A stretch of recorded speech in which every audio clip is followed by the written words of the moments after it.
Am I on? Did I find you guys? I have no idea. It made me change the thumbnail on before it let me get on. So that stupid face I have is the one I was making when I was trying to get on here. So um hi everybody. I don't know what happened. Sorry I'm late. Uh appreciate you all hanging around. Hey, I want to know, assuming you all could see me, no one has said anything yet. I hope you guys can see me.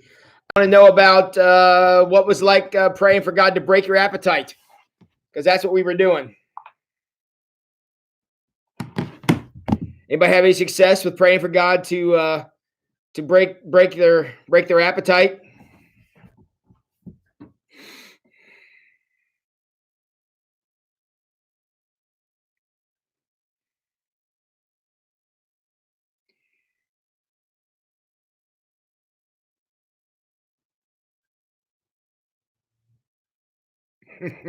Yes, my shiny forehead is here. Thank you, Janine. So, hi, Jean. Hi, Michelle. What was that like? Food into my mouth like I have been. Good for you, Cheryl. So, all right. Well, tonight I'm going to read a Bible story to you as a part of this.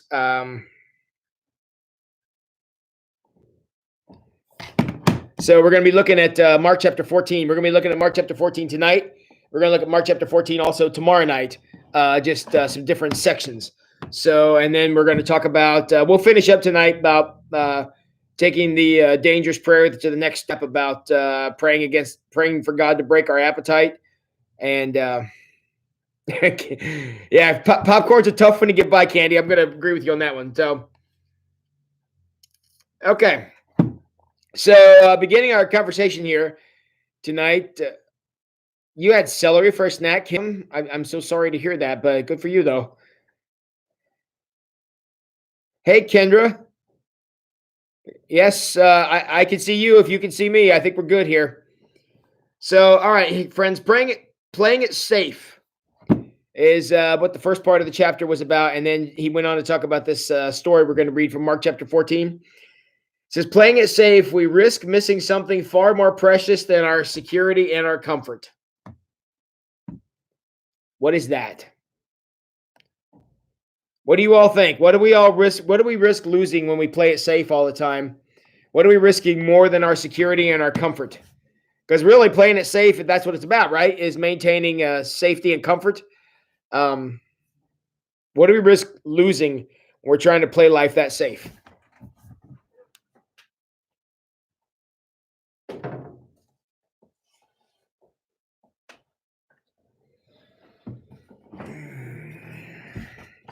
I'll tell you, we risk growth because there's not a lot of growth going if we're not going to be challenged. That's true.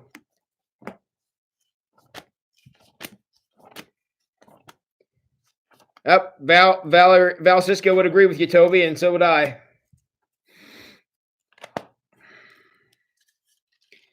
Yes, with growth comes opportunities, Joyce. I would certainly agree with that.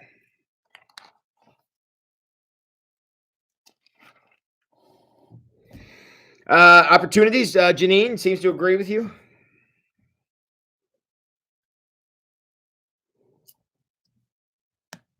Opportunities, challenging ourselves, and growth and opportunities. Eric and Candy chime in there. That seems to be sort of the consensus. I would agree. Now, again, strengthening our faith, which I would call that growth, Parker. Very good. So you're on the same page with the rest of us. I think that, okay, so now y'all said it.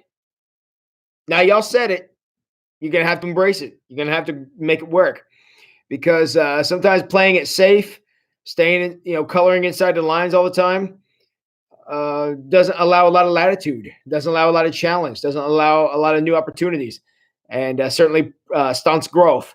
And with growth comes freedom.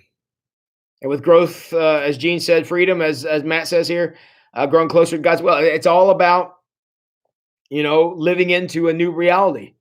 And that's what God wants for us, not for us to be, what am I trying to say here? Stifled or trying to be stuck in a rut. It's the last thing God wants. And so he's providing opportunities for us. Yeah, widen those horizons, of course, Val. And that's a great thing.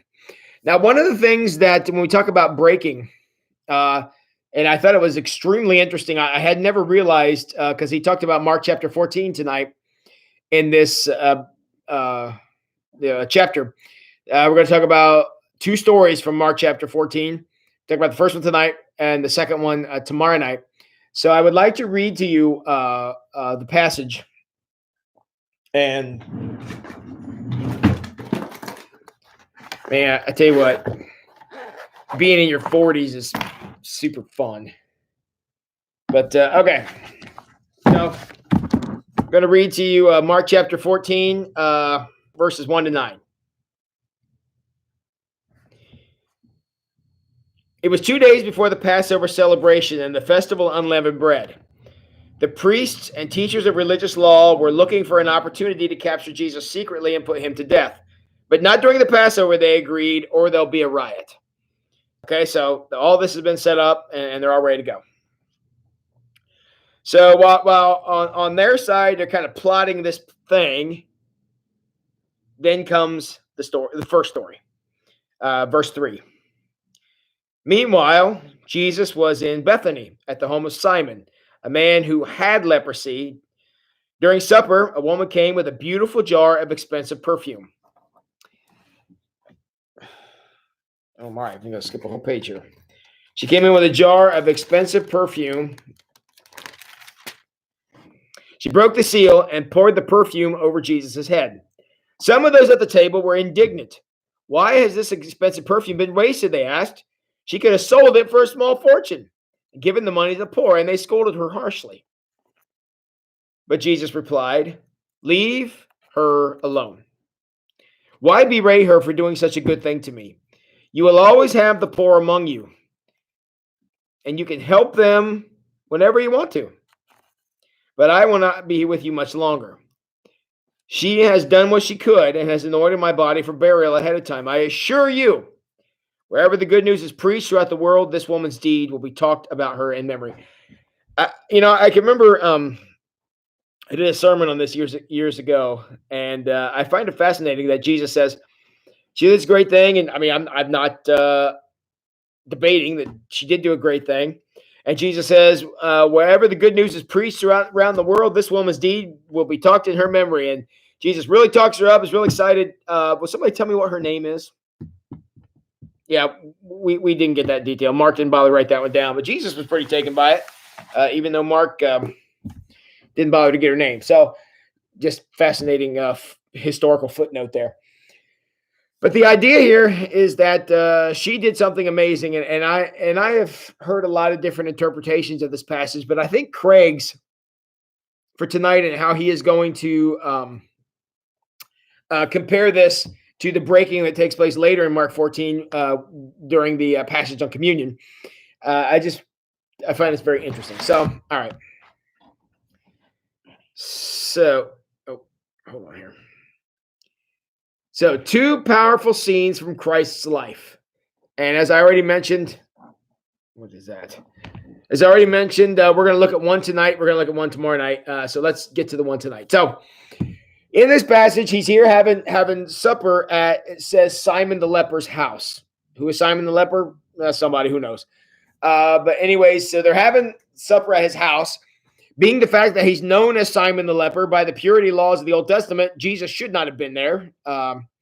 So he's already kind of stepped outside of what would be the comfort zone of a lot of people by going to the house of a person known as Simon the leper.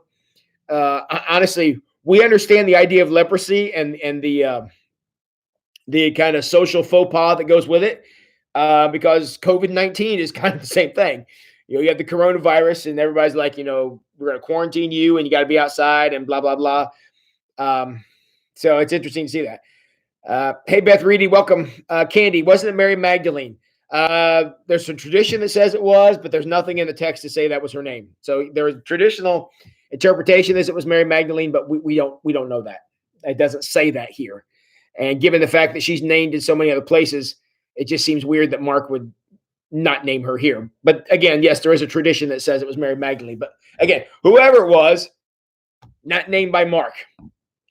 So, okay, so in this setting, in this ceremonially unclean place, because it's in the house of Simon the leper, you're not supposed to be there because there's a guy there with leprosy.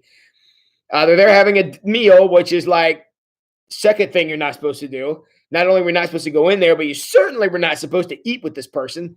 So Jesus is in there sharing a meal, and they're yucking it up and having a wonderful time, it seems like.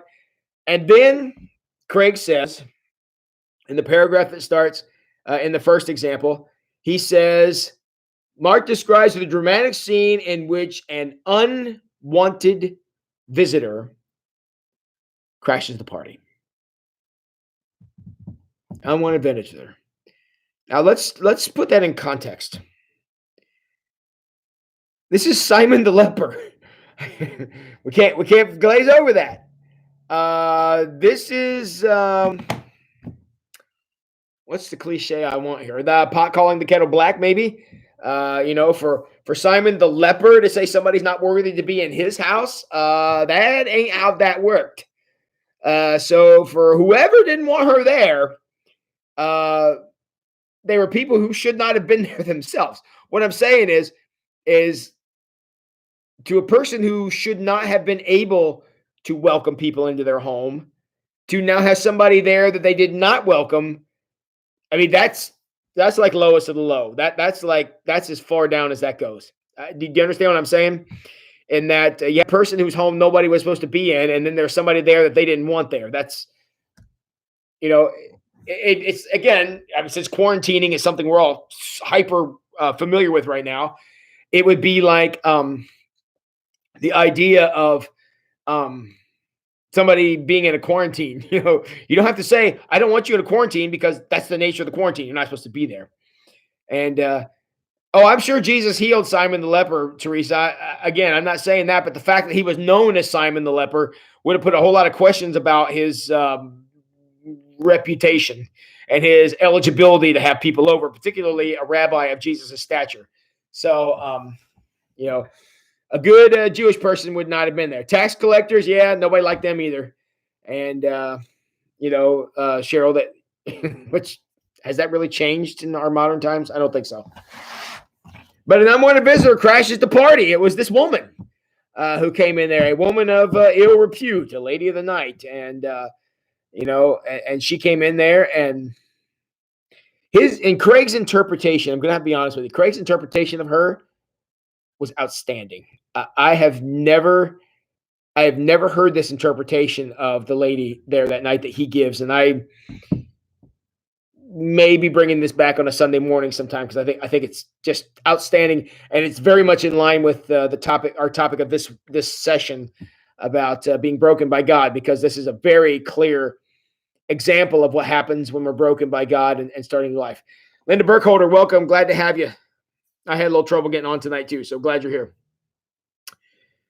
Okay, so had this person who was unwanted in a house where you shouldn't have been anyways, but she still went in. We all know why she was there, because she was, very wanting to do something for Jesus. She wanted to be in Jesus' presence. Most of us would look at that and say, and the problem with this is what exactly? But that's not how things work back in the day. So she wasn't supposed to be there, so let's talk. Let's talk specifically about this lady, whomever she was. Keep in mind that no woman grows up aspiring to become a lady of the night. Prostitution is not something anybody has a desire to get into. It is a profession that people get into out of some perception of necessity. And so it says here, the very last line of this paragraph, Craig says, many likely feel powerless, trapped without any options to improve their lives. So my question is, I got a few questions about this so far. And we're going to get a little further into this, but Simon the leper, as Teresa mentioned, somebody Jesus healed, and we could probably go back and find that story. So Jesus just healed him, and now is eating at his house, making this great cultural statement. He's being around somebody you should not have been around, being in the company of people you should not have been in the company of. So making a great statement there. And yet, this woman that nobody wanted there shows up. A woman in a bad situation. I mean, prostitution is a bad situation. I think today of these people who are participating in human trafficking. You know, I don't ever want anybody to go to hell, but if I was found out that the hottest pit in hell is reserved for people who do that to other people, I'm not sure I'd have too much trouble with that. But so, anyways, uh, she was in a bad place. She needed help. She didn't have anybody look out for her or take care of her, obviously, because she wouldn't be in this situation. So, my question here is in this household, in this place where these believers were gathered, and they're all looking down their nose, going, "Oh, crap, she's here." How should they have reacted? What should have already been done for this lady? What should the believers have gotten together to do for her? Instead of being upset that she was there, what should they have done for her? If they're going to be the people that Jesus was teaching them to be. And again, remember, when this happened, Jesus was eating supper at the house of a guy known as Simon the leper. So, you know, whether he still had leprosy or not is kind of irrelevant to the story. That was what he was known for. And so Jesus had already made a statement about being in the place you shouldn't be. All right, yeah, Val, open arms, absolutely. And we're going to see that's how Jesus did it, and he didn't care that people were upset about it. Offer her a place at the table. Yep. Offer her something to eat. Support her, rescue her from the horrible life. Exactly. I mean, that's what Jesus would have told them to do. You know, welcomed her in, of course. Be a support. Welcome, welcome, welcome. Very good. Wash your feet. That's a little bit more welcome. Yeah, you guys got it. That's what they should have done. And Jesus, who was probably is the wrong word, who I'm sure was frustrated that they had not done this for her, now wants to set he wants to set an example to them. However, what we're going to find out actually happened is the lady actually set an example for the rest of those fellas who were there. And we're going to get to that in a second. But that's what they should have done. And my next question is, why didn't they? Why didn't they do these things? Why wasn't there a place at the table? Why wasn't she welcomed in? Why didn't they support her? Why didn't they try to do something to get her out of this terrible life? They all knew who she was. Why was nothing done? Why was there no invitation? No protection, no offer of a place to live? Hypocrisy, exactly. Toby, that's what it was. They were claiming one thing and I wouldn't say doing another. I would say not doing another. They were too concerned about their reputations and their standing in the community and what it may mean to reach out to somebody like that. And it's a frightening proposition. And yeah, judgment. Growing up with the rules, yeah, Cheryl, yeah. The rules are you don't associate with people like that. So now they're trying to again, and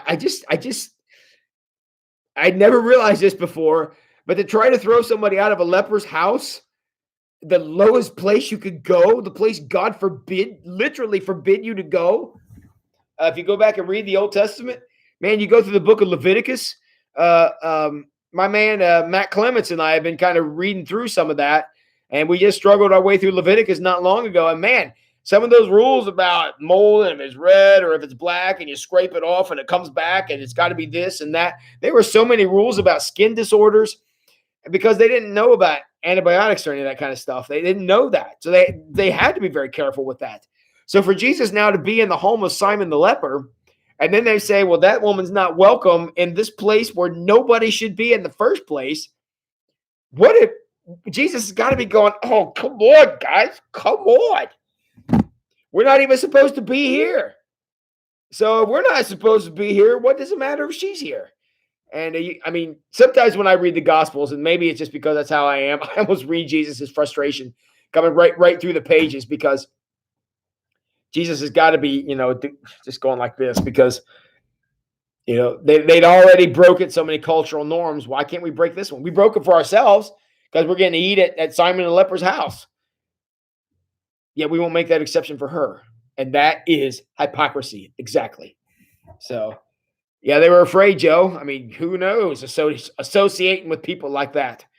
And, certain times in my career, again, I haven't, thank God, haven't had this problem here at Wayne Street, but certain churches I've served in the past, got a little upset with me about people I was associating with and lifting people out of poverty and putting people in leadership positions in the church they didn't feel they had earned.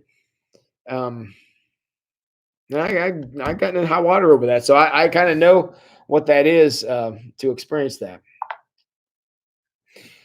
Okay, now here's my next question. Again, in the same spot. How would the experience of being broken? How would that have helped these men at Simon the leper's house? How would an experience in the past of being broken? How, Vincent, are you in the right place, buddy? How would the experience of being broken? How would that have helped them respond better to the situation? How would if they had been through a situation, if they had the experience of God breaking them in the past, to have an experience around that, how would that have helped them in this situation? Empathize, yes, clearly, Cheryl, absolutely. And it's interesting. Yeah, Joe. I mean, it became perspective and helped them see that she's not any worse than they were. Of course, it's interesting. They're sitting again at the home of Simon the leper. I mean, what a strange place to have a conversation like this. Because Simon the leper, I mean, and we don't know. I mean, I'd have to go back and read it a little closer to see how it would work. We don't know if Simon the leper had a problem or if it was other people who were there. That part I'm not sure, but I have to go back and look to see specifically. But at the end of the day, we need to allow some of our own experiences and some of our own learnings apply to other people. And what these guys are showing, whether it was Simon the leper or somebody else, is that their experience, they were not willing to extend that to her. And Jesus is about to call them on that. So, yeah, Linda, they'll be able to relate some humility and understanding. Of course, Eric, and that's what the experience of being broken would do. It would help those things to happen. So, all right, my final question about this, and then we'll move on. If being broken would have given these men such a better perspective, would have given them a little more grace to deal with this poor lady, what does that tell us about being broken, whether it be us or somebody else? What does the fact that an experience of being broken would have helped these men respond better to this lady? What does that tell us about being broken? I hope that question makes sense. What does it tell us about being broken that we all, and again, rightfully, and I certainly agree, look at this and say, if these men had been broken at some point in their life, they would have responded better to the situation. What does that tell us about being broken, the experience of being broken? I hope that question is clear. What does the fact that we suspect they would have responded better had they been broken at some, or at least willing to accept or embrace their own brokenness? The fact that would have made them respond to this lady differently. What does that tell us about being broken? Okay, it gives us a humble point of view of those around us. Teresa, I certainly would agree with that. It brings us closer to God by changing us, Val and Eric. I think, yeah, sure. I think that's what it does. I think it also takes some of the elitism out of it. The fact that I'm the standard by which everyone gets judged because I'm the most godlike of anyone. I think it takes care of those things. And yes, Kim, I think you mean accepting, but yes, I get what you're saying there. It gives us empathy and it changes us. Yes, makes us more like God, of course. And by doing that, and by okay, so by us identifying this, thanks, Matt, more understanding. By us identifying that, how might that change our perspective on what it means to be broken? Because we know it's if, not when, as far as being broken. It is when it happens, not if. I think I said that backwards before. But it's we know at some point in our life we're going to be disappointed, we're going to be let down, we're going to be humiliated, we're going to fail, we're going to drop the ball, somebody's going to be mad at us. We know it's a matter of when, not if. So how can this perspective that brokenness helps us see the world and see other people differently? How does that change our perspective on what it means to be broken? Hey, Miriam and Mike, welcome. Something for us to ponder. I need to move on because I spent too much time on this particular question, but I think it's interesting to think about, um, yeah, Val, what that could do for our relationships. I mean, I don't mean to keep coming back to this COVID-19 thing because I know we're all sick to death of hearing about it, but there's a breaking that goes on in a situation like this. I so many of you I've not seen in a month, and I hate that. And and we're here, and you're looking at my face, talk to you, but this is not the same as being together and being able to do a sermon live. It was so interesting yesterday. I had a funeral, and it was an immediate family only. Unbeknownst to me, immediate family was like 50 people. It was huge. So I got up there, and you know, speaking in front of people all the time, and I realized how rusty I was because I hadn't done it for a couple weeks.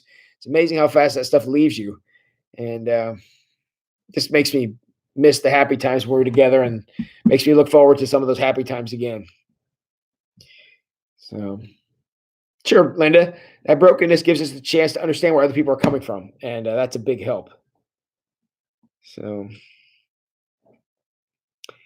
okay, now one of the things that the Gospel of Mark does not do for us is give us a lot of detail about this woman, and I think I've made that point clearly enough that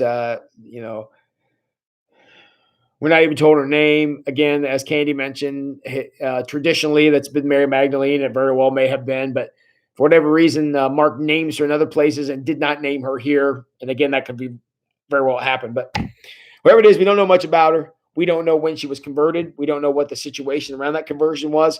We don't know what Jesus did for her, how he spoke to her. We don't know. We can certainly speculate, and I think we have enough evidence here that we could speculate on and come to some educated guesses about what happened, but we just don't know. The only thing that we know for certain, he says here in the paragraph that begins with, we don't know a lot of details about the woman in the story.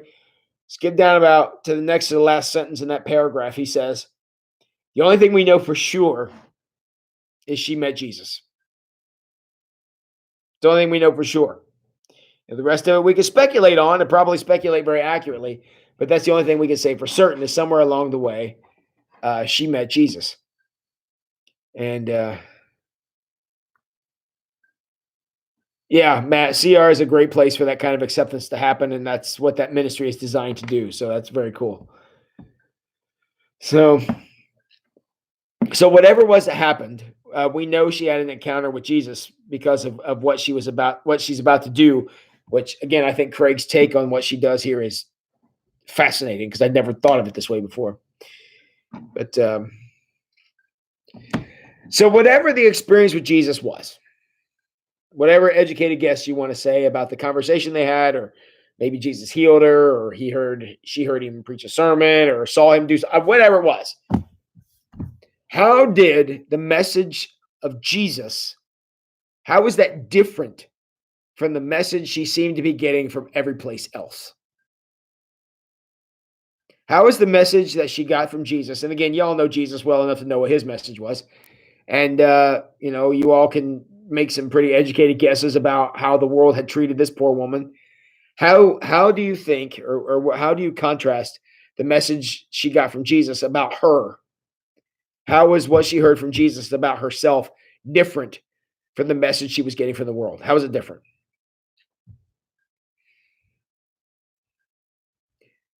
What did she hear from Jesus that was different from what she was hearing from everybody else, including these men or whoever they were that were gathered with Simon the leper? How are the messages different? Linda, Jesus accepted her as she was. And I think it's a very safe assumption to say acceptance was not something that she got a lot of. Kim made her feel worthy. Absolutely. Absolutely, he did. She would not have done what she did here. And when I get into the details of what she did, she would not have done that for any other man in any other circumstance. And we're going to talk about that in a second. But so made her feel worthy. That's cool. Joe, yes, Joe, he saw her as a person, not just an object. Again, not something she'd experienced much, which was awful. Teresa, no one came into contact with Jesus and walked away unchanged. That's true. But I think the argument can be made that she really had an experience because her experience changed her, where the men here at Simon the leper's house, they weren't changed yet. They were about to be, but their encounter with Jesus hadn't changed them yet. Trina says he accepted her unconditional. He accepted her, I'm assuming, with unconditional love. Yep, clearly. Matt, someone stood up for her. There was a Jesus movie made a number of years ago, and it was very controversial. And please do not take this. In fact, I'm not going to tell you the title of the movie because I don't want you to run out and see it because it's really rough. But it was a movie about the story of Jesus, and one of the things that they did in that movie that I thought was very good, with all the other things that were not so good, was they portrayed Jesus and the when they brought the woman to stone her because she'd been caught in adultery.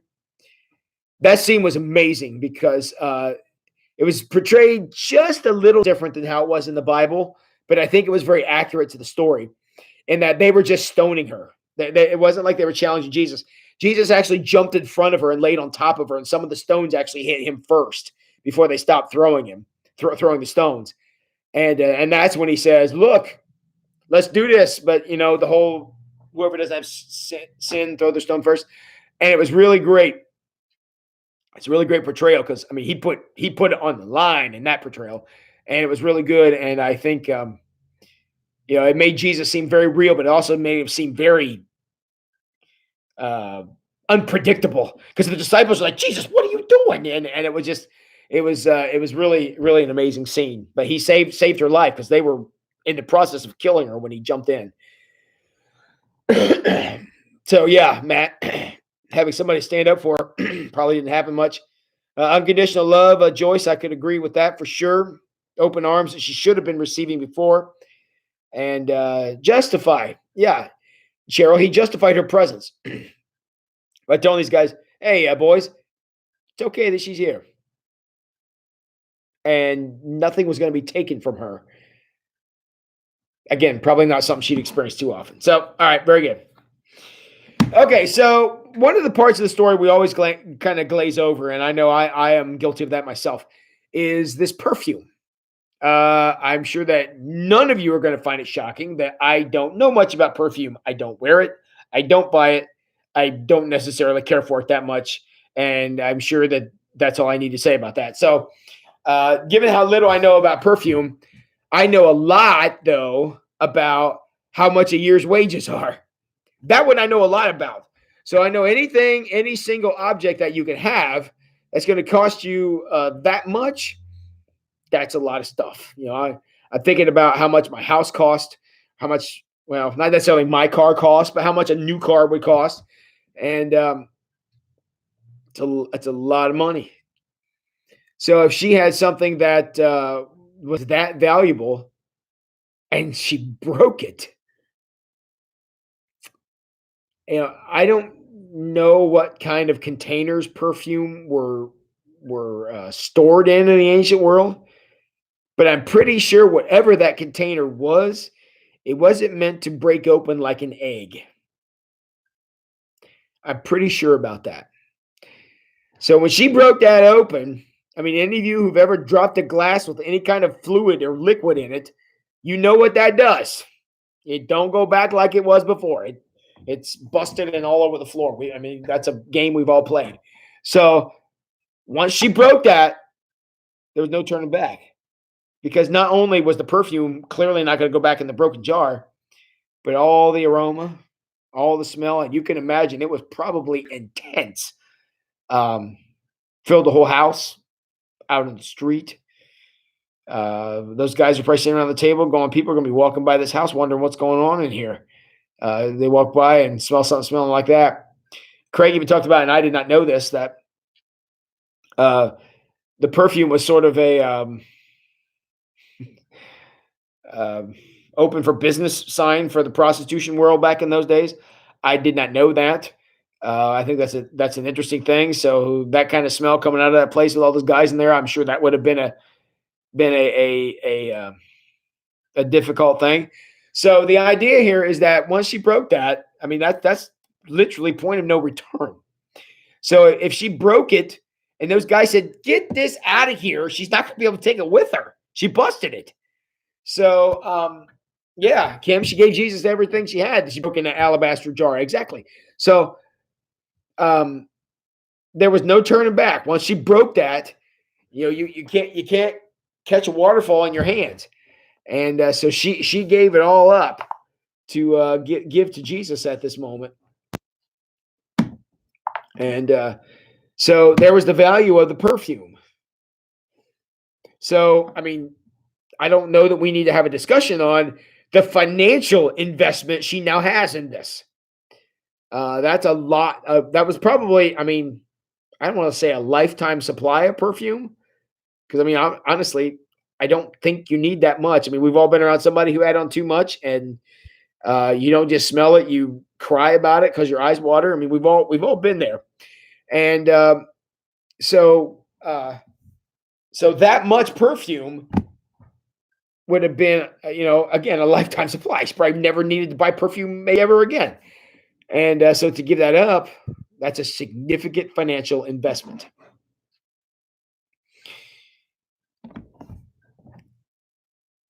So think about that. And he asked this question in the paragraph that starts with, "Remember, this woman was not doing a job that she loved." In that paragraph, he asked a question that I'm going to put to you. Well, I'm going to rhetorically put it to you. How many horrible encounters did this woman have to earn this perfume? If it cost a year's wages, she has a year of prostitution invested in purchasing this thing. How many bad experiences is that? That's a lot. Now, how many men had used her? How many men had despised her? Is the question that Craig puts out. It's a lot of abuse going in to buy something like this. It's a lot of bad experiences. It's a lot of regret. It's a lot of anger. It's a lot of disgrace. It's a lot of humiliation. Went into this year to have this alabaster jar of perfume.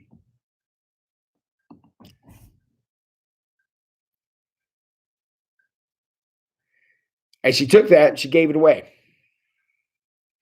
Now think about the difference. And Craig kind of alludes to this, and I want to make sure that we clearly understand this. Whenever she would put that perfume on, if that's what it meant, it was like, signaling to the world that she was available. If that's what it meant, then every time she smelled that, whatever it smelled like, perfume, I'm sure it was wonderful. Whenever she smelled that, it was an indication that something bad was about to happen to her. So she was taking a jar full of bad experience and giving it to Christ. That is what she did. Because she would never have that to go back to that life again. So by breaking that and giving it to Jesus, not only was that a great gift to him and the whole, because we normally gloss over this and say, well, she was anointing him for burial. And again, yes. But think about it from her perspective. There's no going back now. She now had, integrity. Jesus brought her into Simon the leper's house. He introduced her to all these people, used her as a what am I looking for? An example to teach a lesson.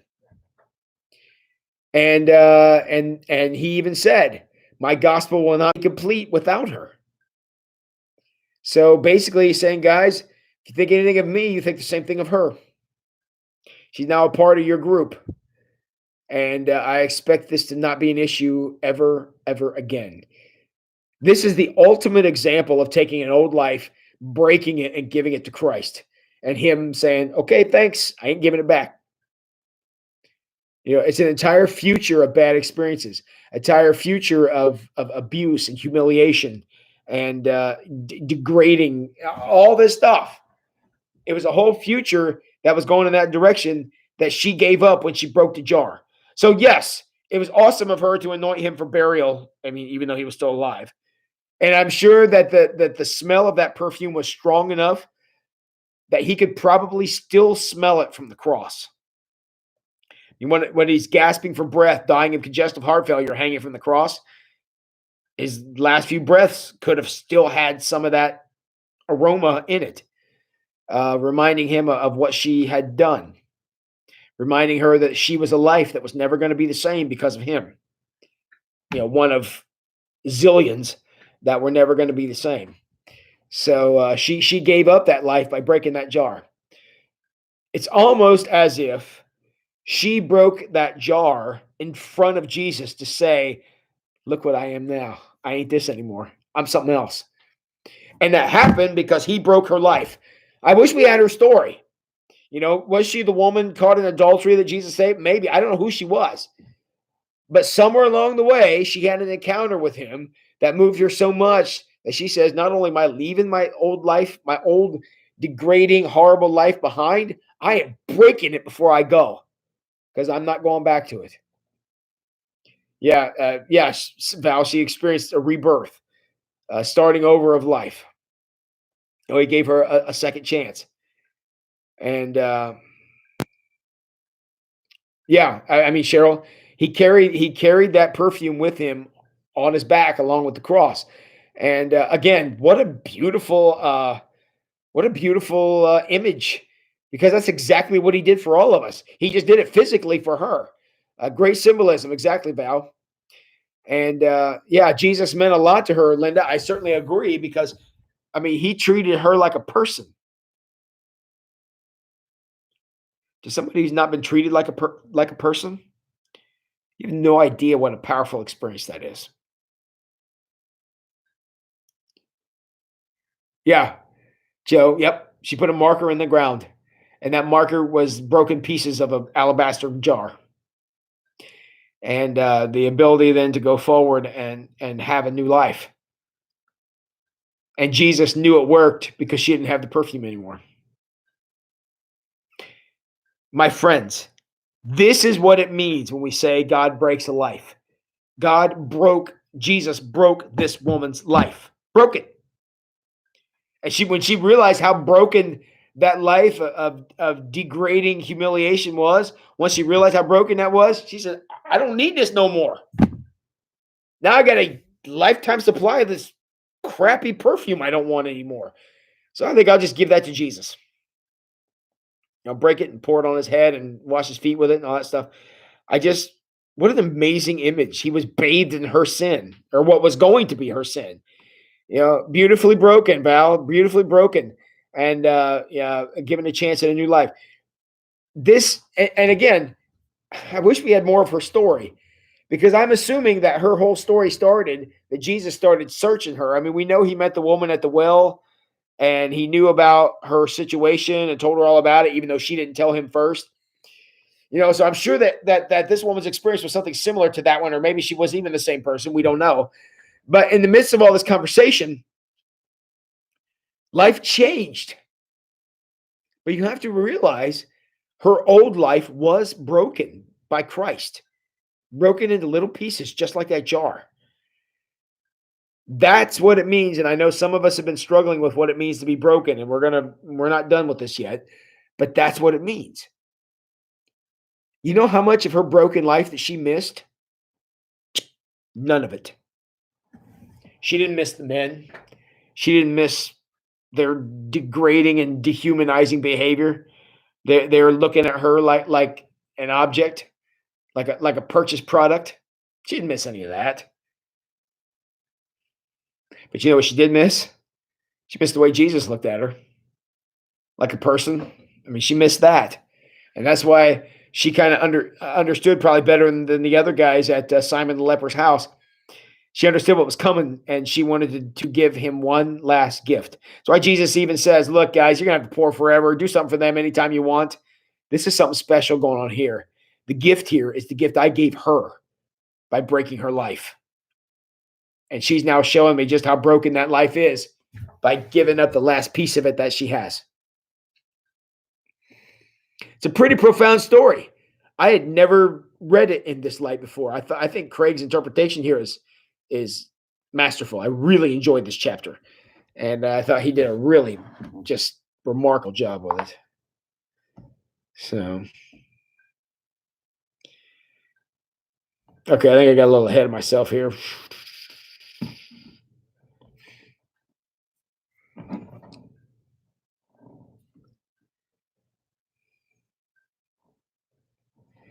Let's go to the very last little paragraph here in this chapter. He says, Craig says, she broke the jar and poured it all out, released it, surrendered herself. Her act communicated more than any words. Jesus, here's my life. It's all yours. I'm holding nothing back. As long as that jar existed, so did her whole life, or her old life. So did her old life.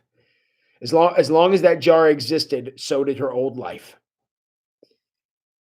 So when the men around the table were saying, "Oh my word, we could have sold that for a bundle," and fed all kind of people, that wasn't the point in this moment. That's why Jesus says, "Look, deal with the poor some other time.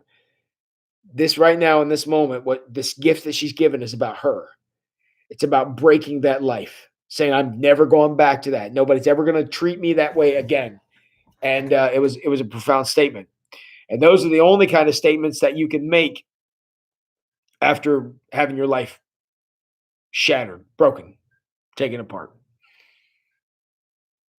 What a powerful story. And you see, to continue the image of breaking, uh, spoiler alert for tomorrow night, there's a little breaking goes on in the second half of this chapter too, during a certain sacrament that we celebrate quite often. And Jesus talking about having things be broken. And so I think it'll be a nice continuation tomorrow night of the conversation we started tonight. So yes, yes, Joyce, sing it out there, sing it loud, sing it proud. It's a beautiful old hymn. So, all right. Anything else about the chapter for tonight? I got a few announcements I want to make before I let you all go. Anybody got anything here for the good of the order? Jump in here and tell me right now while I'm going to keep talking here because I got a few more things I need to share with you. I meant to get out a Wayne Street update today, but I just didn't. So I'm going to try to get to that tomorrow and send it out. But as a sneak preview, some folks have been, there's been some conversation bouncing around about the possibility of Wayne Street doing a drive-in service for Easter. That's not going to happen. So I just need you all to know that we're going to keep on YouTube like we have been. Just from just the way things are going right now, the risk outweighs the reward. Because basically we're still going to be doing live stream. It's just we're all going to be sitting in the parking lot of some place, and we're still going to be on our phones or on our radios or whatever. And that as nice as it would be to all be at the same place at the same time for Easter, I certainly agree with that. I don't see that as a possibility because all it would be is doing what we could do at home on your couch. In a parking lot somewhere. And that's not to mention the hundreds of people that we would lose who wouldn't come out or shouldn't come out. So we're going to stay on YouTube and for the foreseeable future and connect on Sunday morning. That way is the best we can. Speaking of Sunday morning, make sure you all get your communion elements for Sunday. We are going to have communion, so if you're going to get some crackers or some bread or whatever you want to use, get some grape juice or juice of some kind, whatever you got's fine. Um, Prepare that for Sunday morning because there will be a time of blessing the elements and receiving them. So all of you, make sure you get your stuff because we're gonna take communion since it is first Sunday of the month. One of the other things that I told you earlier in the week that I'm going to have to apologize because it didn't happen, but you see my friend over here, my friend right there. I told you there was a possibility that he may be making a cameo appearance in the sermon Sunday. Well, he doesn't. It didn't work out for me to do what I was planning to do. So you get to see him here, but he's not going to be in the video on Sunday. So I don't want you all sitting there watching. Well, man, when's he go pull it out? Because I'm not. He's not going to show up. So sorry about that. Maybe he'll make an appearance some other week, but it won't be this week.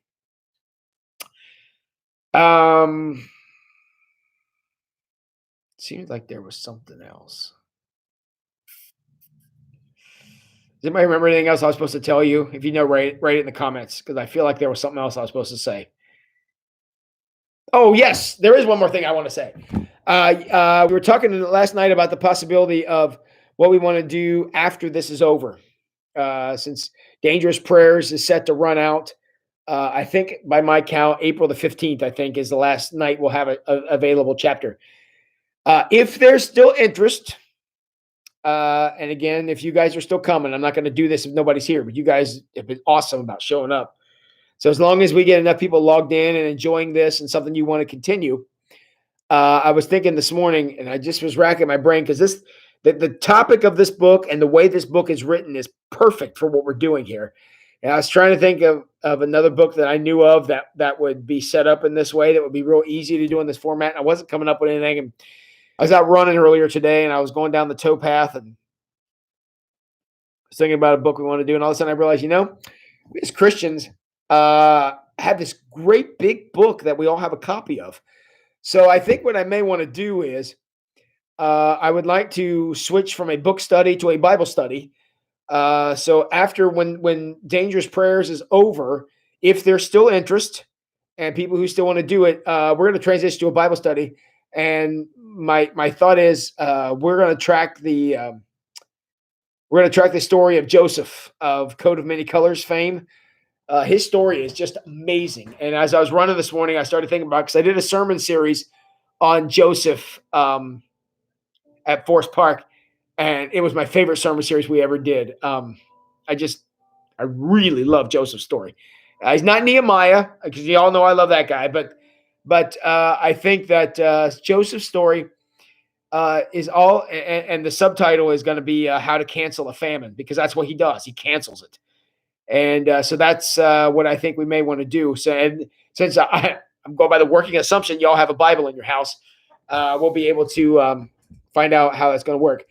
What will the parameters and the time frame of this study be? I don't know, because we'll start and be done when we're done, and then decide where we're going to go from there. But if there's enough interest and it continues on, we will look at the story of Joseph from the book of Genesis, and I love Joseph's story. It's fantastic.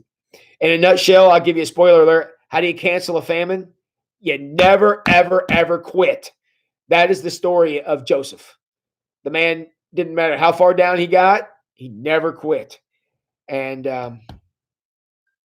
that's how you do it. So, yeah, cancel Corona. That'd be awesome. That's how Joseph did it. And so that we'll look at his story starting as soon as Dangerous Prayers is over. So cool. And we'll kind of see where we're at 2 weeks from now and kind of decide what we want to do. But as always, my friends, I really, really, really appreciate you all coming out, being here on these evenings. It means a lot to me that you would make the effort to be here and share your 8 o'clock hour with me, since I can't seem to keep this under an hour. I appreciate it. I appreciate all the comments. You all are becoming very proficient at YouTube. I'm pretty darn proud of you. And so good deal. I am going to be out running around tomorrow. I have an errand I need to run for a parishioner who needs some stuff from Kroger. So I'm just throwing it out there. I'm going to be at Kroger tomorrow. if you can't get out or you know someone who can't get out, I'm going to be there anyways. I will be happy to be Kroger delivery boy tomorrow. So text me what you need, and within reason, I'll see if I can come up with that for you. So just something I'm throwing out there. You know, it's a far less risk for me to go to Kroger than for anybody else. So because I don't go home to children, and I'm not around I'm not around my parents or anything like that. So if you need anything, drop me a text or whatever, let me know, and I'll see if I can help you out. All right, my friends, we have come to that magical time we get to about this time every evening where I have one final super profound piece of advice for you. And before I give that piece of advice to you, I want you all to keep praying about God breaking your appetites. I heard from a couple of you earlier that was good for you today. I want you to keep up the good work. Continue to pray God, specific prayers of God breaking your appetite. See how things go tomorrow. And because we want to, we want to pray the prayer that this lady prayed and be able to break pieces of our old lives so we can make room and space and energy for new things to happen. So keep praying those prayers, and we'll kind of see where that goes. So, time has come, my friends. Everybody have a great night. I love you all very much. Jack, big bowl of ice cream, extra chocolate on it. Y'all have a great night. Sleep tight. And go wash your hands.